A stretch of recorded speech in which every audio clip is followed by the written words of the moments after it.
بسم الله الرحمن الرحيم والصلاة والسلام على سيدنا Muhammad sallallahu alayhi wa sallam.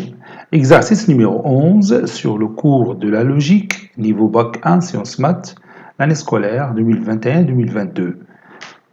Écrire à l'aide des quantificateurs la phrase suivante.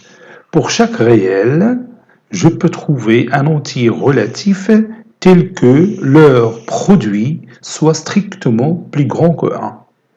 Prenez votre cahier des exercices, copiez ces données, puis vous allez prendre votre cahier de brouillon et vous allez écrire cette phrase en utilisant les quantificateurs. Ça y est, vous avez terminé. Maintenant, on corrige ensemble notre exercice. Réponse, réponse.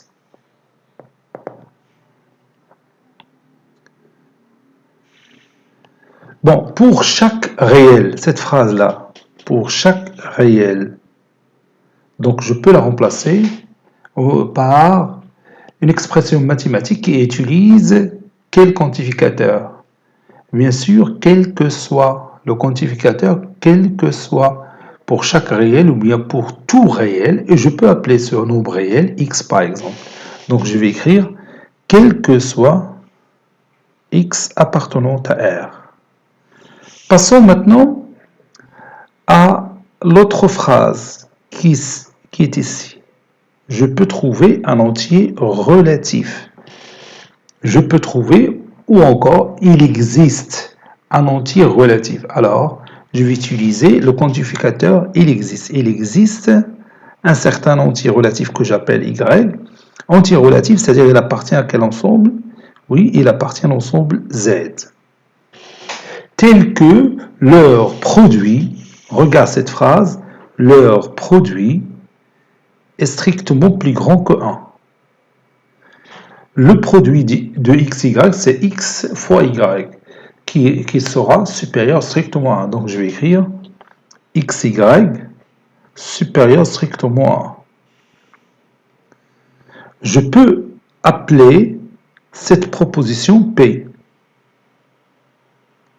P, deux points, quel que soit x appartenant à R, il existe un certain y, ou bien il existe au moins un nombre y qui appartient à z, tel que x fois y est supérieur strictement à 1.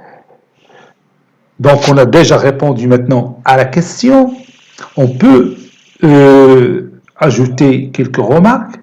Par exemple, cette proposition, est-ce qu'il est vrai ou fausse? Cette proposition, est-ce qu'il est vrai ou fausse? Bien sûr, elle est fausse, parce que ici, on nous a dit quel que soit x appartenant à R, peu n'importe quel x qu'on prend dans R. Si je prends x est égal à 0, 0 fois y est toujours égal à 0, et 0 n'est pas strictement supérieur à 1. Vous voyez, قال لي quel que soit اي عدد خديتي اي عدد غنقول له غادي ناخذ زيرو ملي قلت لي اي عدد ناخذ زيرو ولكن زيرو ne vérifie pas ça, donc c'est une proposition fausse. Donc si on nous demande de chercher sa négation, احنا غنكتبوا la négation ديال P bar نحيد كاع les parenthèses, c'est pas la peine de mettre les parenthèses parce que les propositions تنديروا بلا ما نستعملوا les parenthèses. P bar ça sera la négation de quel que soit x appartenant à R, c'est-à-dire il existe un certain x qui appartient à R, tel que quel que soit y appartenant à z, xy est inférieur ou égal à 1. Ça, c'est la négation de P, ou bien P bar.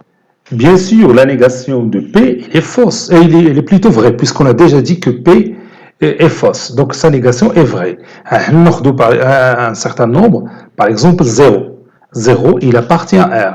أي عدد ضربتيه في 0 كما كان هذا العدد entier relatif, toujours le produit est égal à 0 et 0 inférieur ou égal à 1. احنا لقيناها صحيحة بالنسبة لواحد الحالة اللي هي x est égal à 0. Vous voyez, donc cette proposition P bar, il est vrai. P bar est vrai, donc P est fausse. On a bien P FOS. قبل كاع ما ندوزو للبي بار. Bon, cet exercice est terminé. Il a été préparé par le professeur Latif Hebdou du collège Bourse Zeytoun Marrakech. À très bientôt.